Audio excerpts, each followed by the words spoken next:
우리 찬송가 94장 찬송하시겠습니다. 찬송가 94장입니다.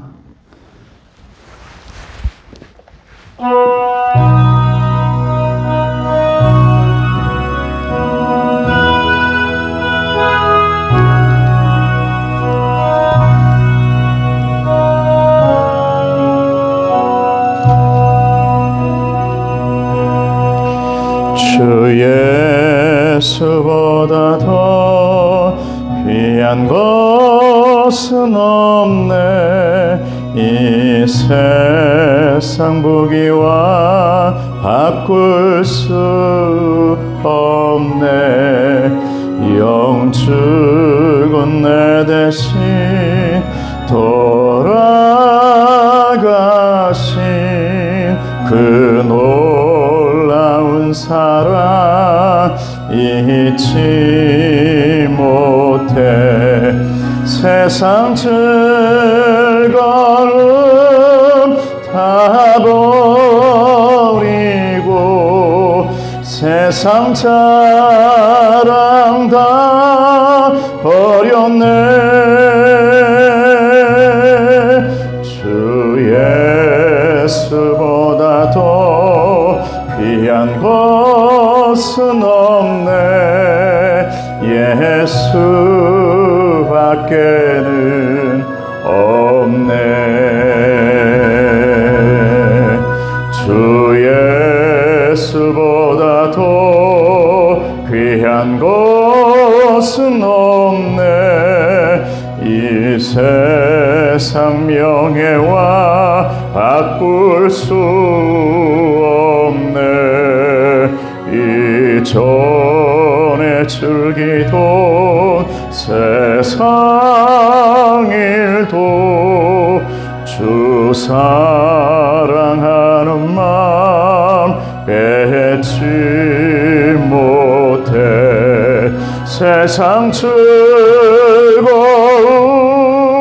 다 버리고 세상 자랑 다 버렸네. 주 예수보다 더 귀한 것은 없네. 예수밖에는 없네. 주 예수보다 더 귀한 것은 없네. 이 세상 행복과 바꿀 수 없네. 유혹과 핍박이 몰려와도 주 섬기는 내 맘 변치 않아. 세상 즐거움 다 버리고 세상 자랑 다 버렸네.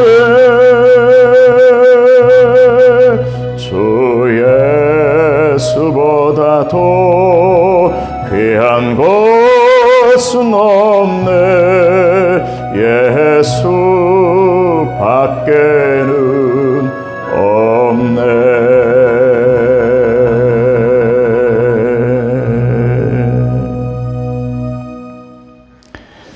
할렐루야. 오늘 하나님의 말씀은 마태복음 26장 1절에서 16절까지의 말씀입니다. 말씀 묵상의 제목은 예수님의 죽음에 연관된 사람들입니다. 예수님께서 십자가 지시기 전에 그 십자가에 달리기까지 수많은 사람들이 관련되어 있는데, 오늘 말씀의 키포인트는 그 십자가에 관련된 중에서 나는 선한 사람의 모습이었나, 아니면 예수님을 못 박는 사람이었나? 예수님의 마음을 알아주는 사람이었나? 예수님의 마음을 아프게 하는 사람이었나? 이게 오늘 말씀의 묵상의 핵심 포인트입니다. 말씀 1절에서 16절까지 말씀 보겠습니다. 예수께서 이 말씀을 다 마치시고 제자들에게 이르시되 너희가 아는 바와 같이 이틀이 지나면 유월절이라 인자가 십자가에 못 박히기 위하여 팔리리라 하시더라. 그때 대제사장들과 백성의 장로들이 가야바라 하는 대제사장의 관정에 모여 예수를 흉계로 잡아 죽이려고 의논하되 말하기를 밀란이 날까 하노니 명절에는 하지 말자 하더라. 예수께서 베다니 나병 환자 시몬의 집에 계실 때에 한 여자가 매우 귀한 향유 한 옥합을 가지고 나와서 식사하시는 예수의 머리에 부으니 제자들이 보고 분개하여 이르되 무슨 의도로 이것을 허비하느냐? 이것을 비싼 값에 팔아 가난한 자들에게 줄 수 있었겠도다 하거늘 예수께서 아시고 그들에게 이르시되 너희가 어찌하여 이 여자를 괴롭게 하느냐? 그가 내게 좋은 일을 하였느니라. 가난한 자들은 항상 너희와 함께 있거니와 나는 항상 함께 있지 아니하리라. 이 여자가 내 몸에 이 향유를 부은 것은 내 장례를 위하여 함이니라. 내가 진실로 너희에게 이르노니 온 천하에 어디서든지 이 복음이 전파되는 곳에서는 이 여자가 행한 일도 말하여 그를 기억하리라 하시니라. 그때에 12 중에 하나인 가룟 유다라 하는 자가 대제사장들에게 가서 말하되 내가 예수를 너희에게 넘겨주리니 얼마나 주려느냐 하니 그들이 은 30을 달아주거늘 그가 그때부터 예수를 넘겨줄 기회를 찾더라. 아멘. 1절 말씀 보면 예수께서 이 말씀을 다 마치시고 라고 나오잖아요. 이 말씀이 무슨 말씀입니까? 그러니까 25장의 말씀이니까 하나님 나라의 비유.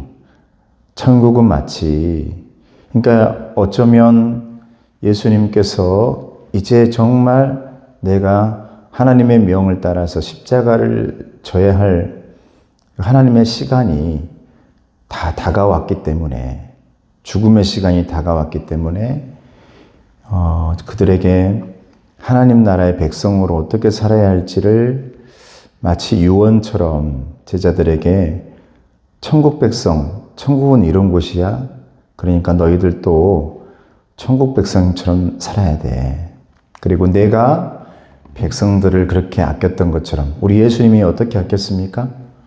그 당시에 아주 적고 아주 힘없고 아주 연약한 사람들을 치유하고 보듬어주고 위로하며 격려하면서 그렇게 살았던 것처럼 너희들도 이제 하나님 나라의 백성으로서 그렇게 살아야 한다라는 그 말씀을 다 마치시고 이제 오늘 본문의 말씀을 하는 것이죠. 제자들에게 이르시되 너희가 아는 바와 같이 이틀이 지나면 유월절이라 인자가 십자가에 못 박히기 위하여 팔리리라 하시더라. 1절에서 2절 말씀입니다. 이제 십자가에 못 박히기 위해서 팔릴 거다라는 말씀을 하는 것이죠.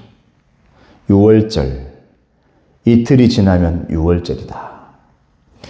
그러니까 이 말은 무슨 말입니까? 이미 십자가에 달려 죽으실 날이 정해져 있다. 이것은 그 어떤 사람들의 계획과 또 사람들의 어떤 그런 이 스케줄에 의해서 또 아무리 그 사람들이 음모를 꾸미고 그 사람들이 예수님을 죽이려 하는 그런 계획을 가지고 있더라도 지금 예수님께서 가고 있는 그 길은 하나님의 계획에 의해 이틀 후에 유월절이 되어지면 그때에 이제 십자가에 달려 잡히시게 된다. 또 죽으시게 된다라는 것을 말씀하시죠.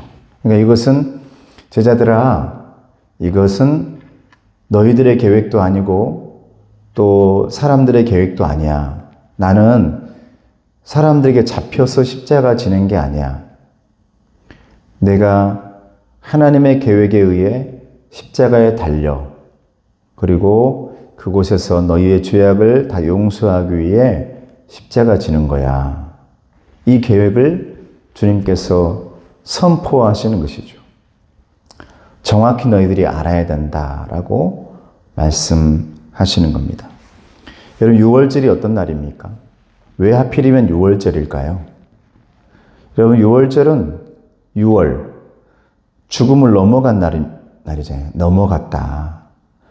담을 넘어갔다.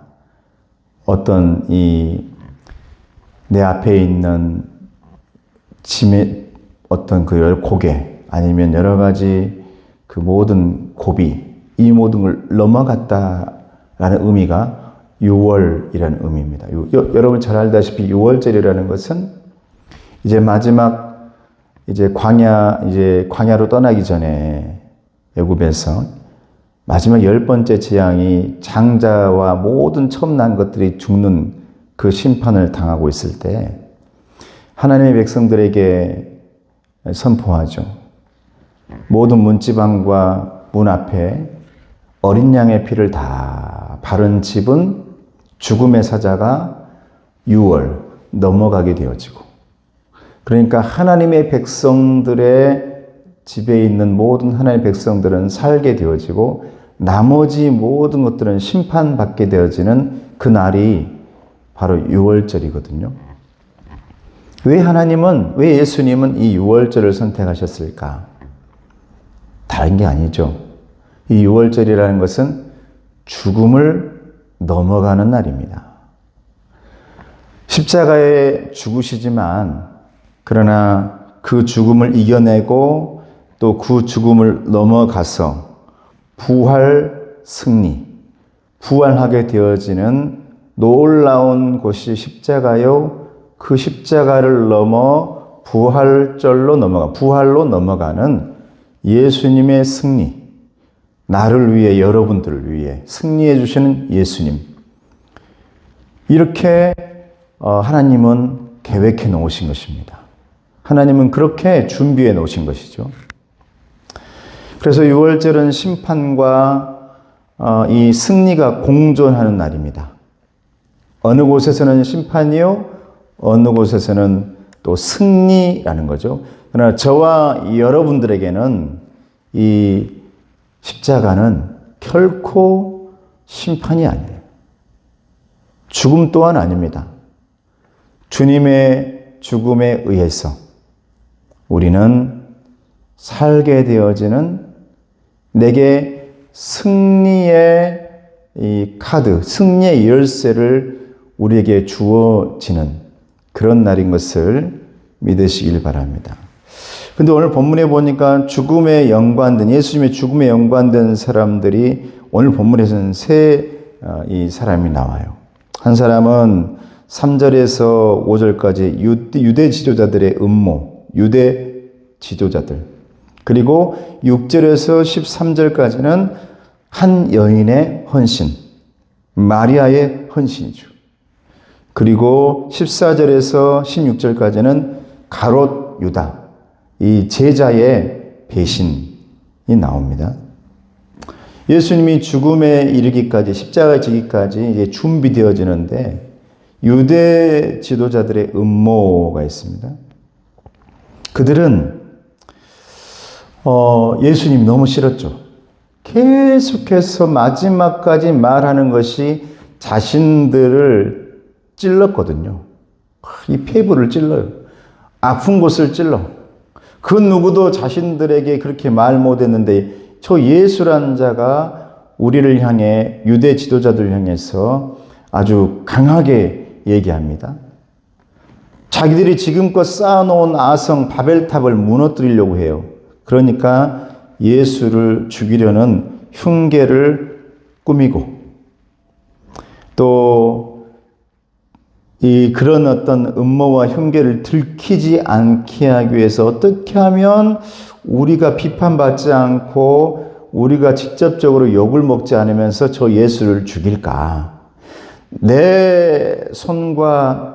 내 손에 피를 묻히지 않으면서 저 예수를 어떻게 죽여볼까라는 그런 계획을 갖고 있던 사람들이 이제 유대 지도자들의 이 음모와 흉계였고요.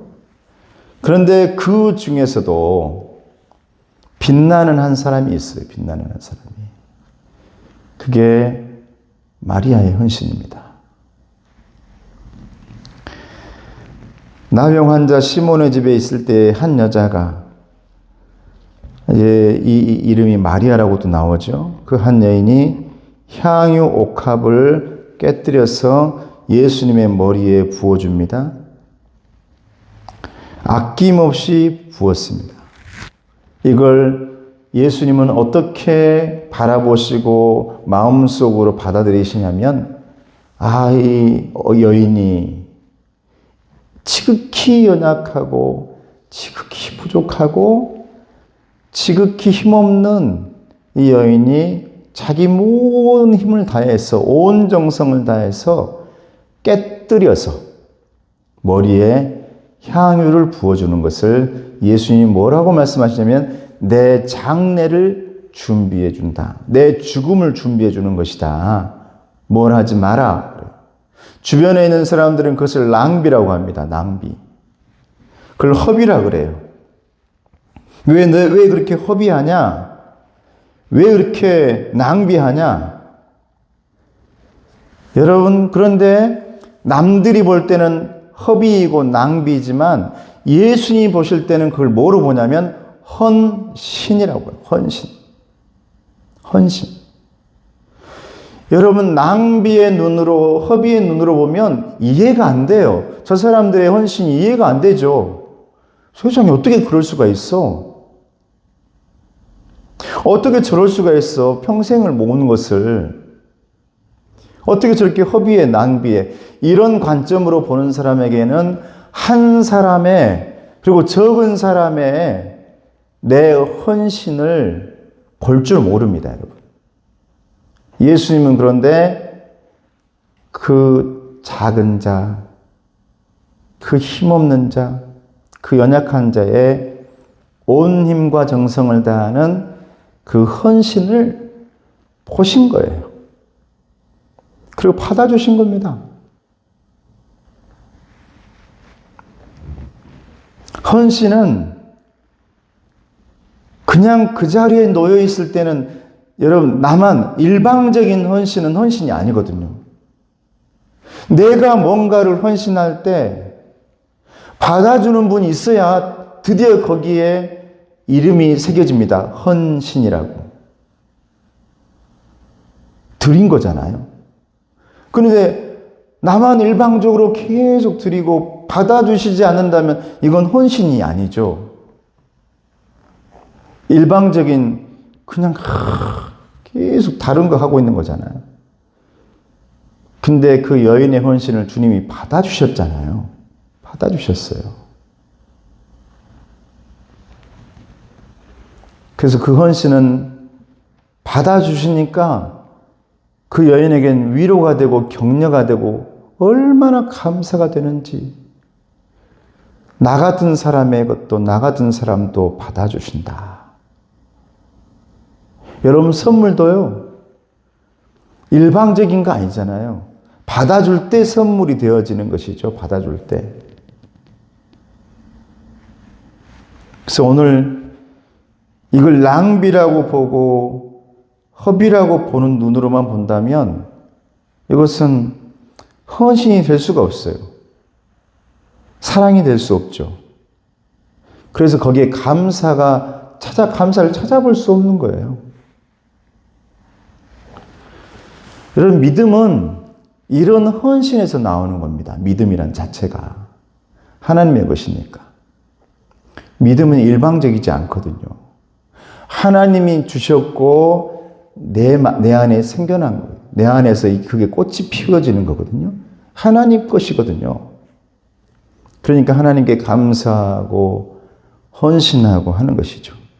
그러면서 이제 예수님을 따르게 되어지고 예수님께 모든 가치를 두게 되어지는 겁니다. 그래서 헌신이 굉장히 중요해요. 예수님이 항상 말씀하잖아요. 양이 중요한 게 아니라고.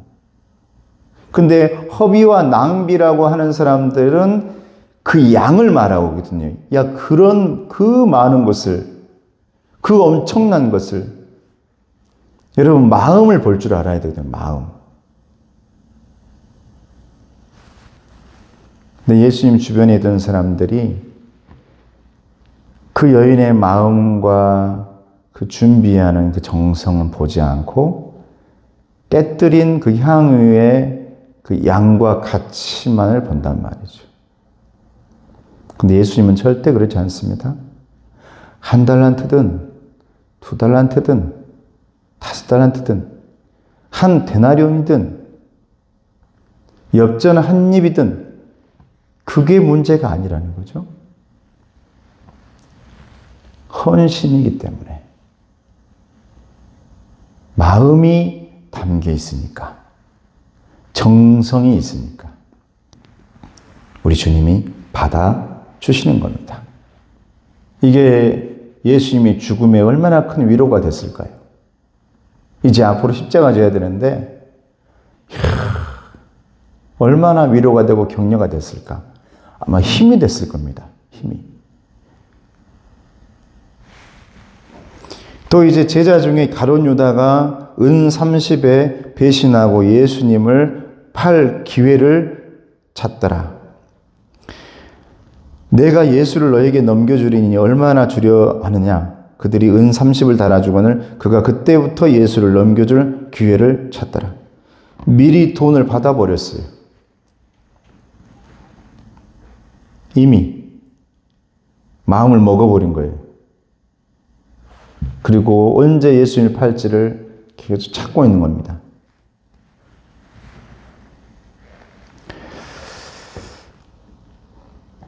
예수님을 따르던 그 모든 것이 무너진 거죠. 가룟 유다는. 가룟 유다가 원한 것은 예수님이 죽는 것이 아니었고 마음이 소중하다는 그런 얘기 듣고 싶지 않았거든요. 칼을 들어서 로마 군병을 때려 부시고 이 모든 것을 무너뜨리고 완전히 이 나라를 뒤집어 엎어가지고 예수가 왕이 되어지는 놀라운 그걸 바라고 있었는데 돌아가신대요. 십자가 지신대요. 그러니 실망하고 배신하는 겁니다. 그리고 은 30에 예수님을 팔아버려요. 미리 그리고 은 30을 받아버려요. 이미 마음이 예수님을 떠나버린 겁니다. 이제 이렇게 새 사람 또 이 세력이라고 할 수도 있겠는데 나오는데 이곳에서 아주 꽃향기를 내는 여인의 향기가 있잖아요. 향유. 여인의 향유라는 것이 자체가 향기가 나는 건데 예수님의 장례를 여러분 준비하고 있는 모든 사람들이 있어요. 아주 다양한 사람들이 있겠죠. 어떻게 죽일까? 어떻게 음모를 꾸밀까? 어떻게 함정에 넣을까? 정말 진흙탕 속이고 정말 이 썩어가는 그 틈에서 여러분 향기 나는 여인의 헌신이 꽃을 피우고 있는 겁니다. 사랑하는 성도 여러분, 이 사순절에 이제 고난주간 또 다가올 텐데 저와 여러분들이 오늘날 같이 정말 힘들고 어렵고 이런 세상 또 마치 더러운 냄새가 많이 나는 늪과 같은 이런 세상 속에서 오늘 이 여인의 현신처럼 향기 나는 그런 사람들 되어지시기를 주님의 이름으로 축복합니다. 기도하겠습니다. 은혜로우신 아버지 하나님 감사합니다. 오늘도 주님께서 은혜 주셔서 향기 나는 사람들로 살아가게 해주셔서 감사합니다. 우리 성도님들 이곳저곳에서 많은 일들을 하면서 내가 예수님의 자녀라는 사실을 감사히 받아들이며 향기 나는 사람들로 살아갈 수 있도록 도와주시고 그 어떤 곳이든지 간에 그곳에서 꽃을 피우고 열매를 맺는 그런 사람 다 될 수 있도록 도와주시옵소서. 예수님의 이름으로 기도드리옵나이다. 지금 우리 주 예수 그리스도의 은혜와 하나님 아버지의 사랑하심과 성령님의 교통하시고 인도하심, 우리 주님을 따르며 예수님의 향기를 이어받아 그 향기를 많은 사람들에게 나눠주며 살기를 원하는 우리 성도들 머리 위에, 가정 위에, 건강 위에, 자녀들 위에 이제부터 영원토록 함께 하옵시기를 간절히 축원하옵나이다. 아멘.